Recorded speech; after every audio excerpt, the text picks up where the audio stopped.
नए ब्लॉग में आप लोगों का फिर से स्वागत है। और दोस्तों, आज हमने बनाई है बचे हुए रोटियों से बहुत ही बढ़िया स्नैक, जो रात में या दोपहर या सुबह किसी टाइम भी बच जाती हैं रोटियां। तो आज दोस्तों हमारे सुबह में बच गए थे पराठे, तो हमने सोचा शाम को कुछ ना कुछ स्नैक्स में इसको ट्राई किया जाए। तो दोस्तों आज हमने वही बना है, पूरी तरह से हेल्दी और कम ऑयल में, और बच्चों को भी पसंद आएगा। भूल जाएंगे पिज्जा बर्गर जब बनाएंगे हम ये वाला स्नैक्स बचे हुए पराठों से। तो चलते हैं अपने फटाफट किचन में और बनाते हैं ये बचे हुए पराठों से स्नैक्स, वो भी वेजिटेबल भर भर के। चलिए हमारे साथ और फटाफट बनाते हैं ये स्नैक्स। और आज पराठों से बनने जा रहा है बहुत ही बढ़िया स्नैक्स। और इधर हमने जो सब्जी चाहिए, और उसमें सबसे पहले हमने बारीक काट लिया है हरा धनिया, और उसके बाद हमने ली है गाजर, और अब गाजर को हम कर रहे हैं कद्दूकस। और हमने फिलहाल एक गाजर पूरी ली है, वो हो चुकी है हमारी कद्दूकस।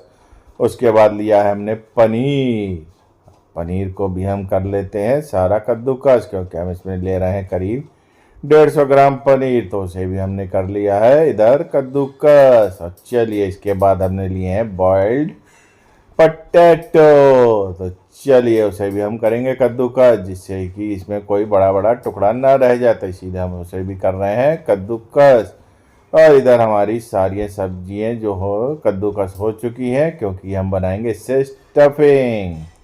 तो ये सारी चीज़ें हो गई हैं हमारी इधर कद्दूकस। चलिए अब इन सब चीज़ों को हमें करना है आपस में बढ़िया तरीके से मिक्स, जिससे कि सारी सब्जियां आपस में बढ़िया तरीके से मिक्स हो जाएं। तो ये सारी सब्जी हमारी मिक्स हो चुकी है। अब इसमें फ्लेवर के लिए डालेंगे हम मसाले, तो ज़्यादा नहीं इसमें डाल रहे फिलहाल, तो इसमें हम डालेंगे सिर्फ स्वाद अनुसार नमक, और थोड़ा सा डालेंगे गरम मसाला। और गरम मसाले के बाद इसमें हम डाल देते हैं कुटी हुई लाल मिर्च, और थोड़ा सा डालेंगे हम ऑर्गेनो, क्योंकि हम थोड़ा सा इसमें पिज़्ज़ा का भी फ्लेवर लाएंगे, तो इसलिए हमने इसमें थोड़ा डाल दिया है ऑर्गेनो। और इन सब चीज़ों को अब कर देते हैं मिक्स। इस तरीके से हमारी ये स्टफिंग हो जाएगी तैयार।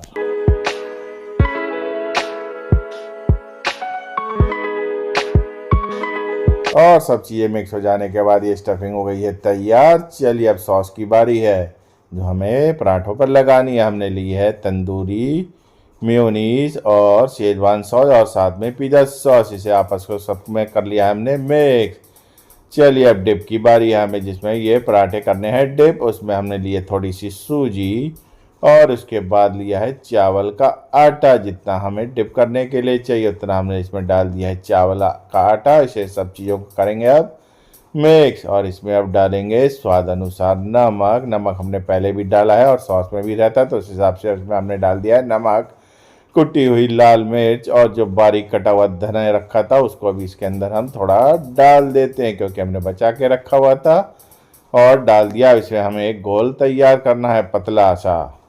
और चलिए इसमें डाल देते हैं पानी हल्के हाथों से, और इसे हमें रखना है रेस्ट पर, क्योंकि सूजी थोड़ा सा पानी भी सोख करेगी, तो इसीलिए अभी हम इसे रख देते हैं रेस्ट पर घोल तैयार हो जाने के बाद। और इसके बाद जो हम पे बचे हुए पराठे रखे हुए थे 4, तो इस जो हमने सॉस तैयार की थी वो पराठों के ऊपर इस तरीके से हम लगा देते हैं, जिससे कि इसका फ्लेवर आएगा जैसे कोई हम पिज़्ज़ा खा रहे हैं। तो इसमें हम 2 पराठों पर लगाएंगे सॉस, और इस तरीके से हमने सारी सॉस को लगा दिया है। और दोस्तों सॉस थोड़ी बच गई थी, तो हमने ऊपर वाली जो पराठे हमें रखने हैं उस पर भी हमने थोड़ी थोड़ी सॉस लगा दी है। और सॉस लग जाने के बाद जो हमने स्टफिंग तैयार की थी वो 2 पराठों पे इस तरीके से हम लगा देते हैं पूरी बढ़िया तरीके से, जिससे कि हमारी स्टफिंग जब हम पराठों को खाएं तो स्टफिंग हमें खाली खाली ना लगे, फ्लेवर इस तरीके से बढ़िया आ जाए। तो स्टफिंग लग जाने के बाद अब इसमें हम ग्रेट करेंगे चीज़, और चीज़ भी हम डाल देते हैं थोड़ी सी। चलिए दोनों पराठों के ऊपर अब इस तरीके से हमें चीज़ को कद्दूकस कर दिया है। और दोस्तों देखिए चीज़ हमारी इधर कद्दूकस हो चुकी है, और जो 2 पराठे हम पे ऊपर के लिए रखे हुए थे वो इस तरीके से हम कुछ लगा देते हैं। और दोस्तों देखिए चीज़ लग जाने के बाद चलिए दोनों पराठों को हम इस तरीके से ऊपर थोड़ा हल्के हाथों से प्रेस कर देते हैं, क्योंकि इसके बाद इसे हमें काटना है छोटे पीसेस में।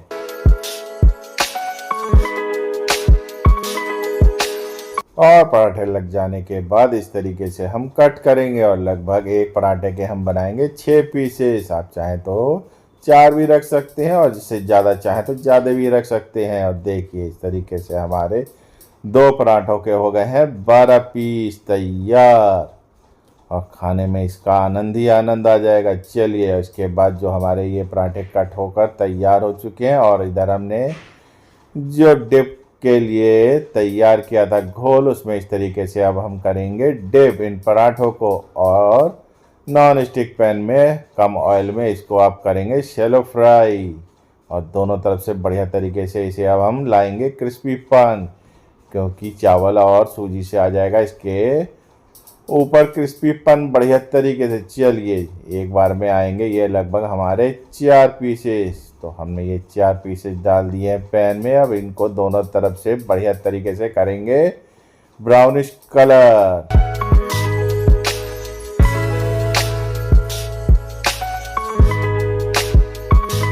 क्योंकि इसमें पकने में ज़्यादा टाइम तो लगेगा नहीं। और देखिए हमने इसको पलट दिया एक को पीसेस को, और देखिए कलर भी ये लगभग पक्का हो गया है तैयार, क्योंकि पराठे का भी कलर ब्राउन था तो इसे इसीलिए देखिए कलर भी कितना बढ़िया आ चुका है। और चारों पराठे बढ़िया तरीके से हमारे पक चुके हैं। चलिए अब दूसरी तरफ से हम इसको पका लेते हैं और थोड़ा सा अलट पलट फटाफट कर लेंगे। और दोस्तों थोड़ा टाइम ज़्यादा तो लगेगा नहीं। तो देखिए हमारे ये 4 पीसेस लगभग पककर हो गए हैं तैयार, और कलर भी आ गया है बढ़िया बढ़िया। तो इनको हम निकाल लेते हैं पैन से बाहर, और ऊपर से आ चुका है इनमें क्रिस्पीपन।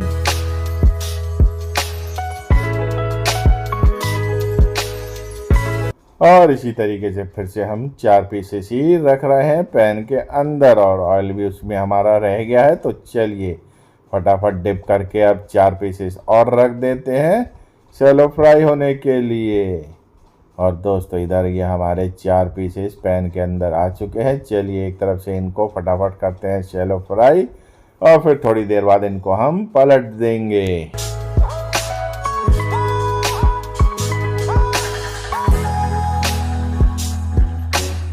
और ये पीसेस हमारे नीचे से पककर हो चुके हैं तैयार। चलिए अब ऊपर वाला हिस्सा कर देते हैं हम नीचे, क्योंकि हमारे दोनों तरफ से ये फ्राई होकर तैयार हो जाए। और दोस्तों देखिए कलर इनका भी आ चुका है बहुत बढ़िया, और इनको अब नीचे से पकने के लिए हमने छोड़ दिया। और दोस्तों थोड़ी देर बाद ये भी पककर हमारे पीसेस हो गए हैं तैयार, और टेस्ट ऐसा कि बर्गर और पिज़्ज़ा को भी भूल जाएं। तो चलिए इनका आनंद उठाइए। तो ये भी इनको हम निकाल लेते हैं पैन से बाहर। लगभग ये सारे पीस हमारे पककर हो गए हैं तैयार। देखिए कितने बढ़िया। और हमने करा है सॉस के साथ इसको सर्व। आप भी घर पर बनाकर बच्चों को खिलाएं तो उनको आनंद ही आनंद आ जाएगा, और ये पूरी तरह से है हेल्दी। चलिए हम ब्लॉग को यहीं पर एंड करते हैं। चैनल पर नए हो तो सब्सक्राइब कर दिया पड़ोस वाला घंटा, जिससे हमारी आने वाली वीडियो की नोटिफिकेशन आपको मिल जाए।